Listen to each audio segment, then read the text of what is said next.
como é que funciona o processo de tomada de decisão num ambiente de BI? Muito bem. A primeira característica que a gente tem que ter está conectada também a essa última afirmação que eu fiz, que é analisar as informações. Então, não adianta termos indicadores, termos ferramentas, termos processamentos, termos recursos se nós não analisarmos as informações. É a primeira característica fundamental. Que informações a gente vai analisar? A gente vai analisar inicialmente as informações gerenciais, ou seja, quanto eu faturei, quanto eu tenho de pedido cadastrado, qual é a ocupação da minha fábrica, para empresas de varejo, qual é meu ticket médio, quanto eu tenho em estoque. Isso tudo são informações gerenciais, estão numa camada inicial do processo de análise, certo? Uhum. E a partir da verificação dessas informações, a gente já tem condições de tomar decisões. Vou dar um exemplo prático.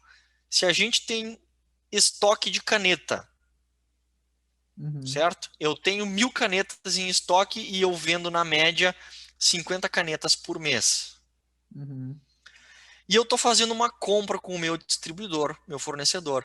E nessa compra eu tenho uma super promoção de caneta. Mas tem um preço fantástico de caneta. E eu sou um cara bom de negociar e gosto de articular na compra. E, puxa, eu queria aproveitar a oportunidade desse super preço para fazer a compra da caneta. Uhum. Aí eu pergunto, é negócio comprar essa caneta ou não? Tendo 1.000 unidades em estoque e vendendo 50 unidades por mês. Uhum. É óbvio que não, eu vou estar desembolsando uma grana, por melhor que seja a compra, eu vou estar desembolsando uma grana que é desnecessária para esse movimento e ela vai talvez me fazer falta. Então, em termos da gestão do fluxo de caixa, vai acabar tendo um impacto, certo? Então, veja que com informações relativamente simples, que são informações gerenciais, que ainda não estão explicando o porquê das coisas, mas só estão Uhum. mostrando as coisas. Com base nessas informações, eu já consigo tomar decisões. E aí eu já fiz BI. Aí eu já Uhum. tomei decisão com base no BI. Eu já agreguei inteligência, certo? Bom, o passo seguinte é que a gente consiga explicar o motivo das coisas. E aí a primeira pergunta que tem que surgir nesse exemplo que eu acabei de dar é: por que eu tenho 1.000 canetas em estoque se eu só vendo 50 canetas por mês? Uhum. Explicar essa razão seria o passo seguinte, entender o meu movimento histórico, entender o que aconteceu lá no passado que me fez comprar essas canetas. Talvez tenha sido um movimento igual a esse do qual eu agora me protegi, não Uhum. tendo comprado mais canetas. Eu quis aproveitar uma promoção e acabei inchando meu estoque e eu não estava olhando para quanto eu vendia, para quanto eu tinha em casa. Então a gente, com base nisso, acaba conseguindo entender os padrões, os comportamentos quando eles são recorrentes, certo? E a partir dessa observação, a gente vai para o estágio seguinte, né, que é o estágio do Business Analytics, Uhum. que é antever os movimentos.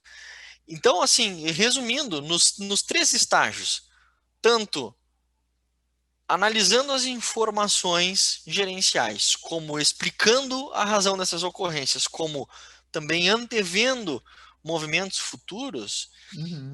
em todos esses casos a gente está praticando a tomada de decisão com base na ferramenta de tecnologia, que a gente chama de BI. Mas o BI, na verdade, não é a ferramenta, é o todo. É a tomada de decisão com base na ferramenta. Popularmente a gente vai chamar ela de BI. Vou acessar o meu BI para ver como é que está o meu estoque. Mas quando Sim. tu está acessando o teu BI para ver como é que está o teu estoque, tu está fazendo o teu BI acontecer. Ou seja, Alexandre, BI é um processo e tu acessa um sistema de informações.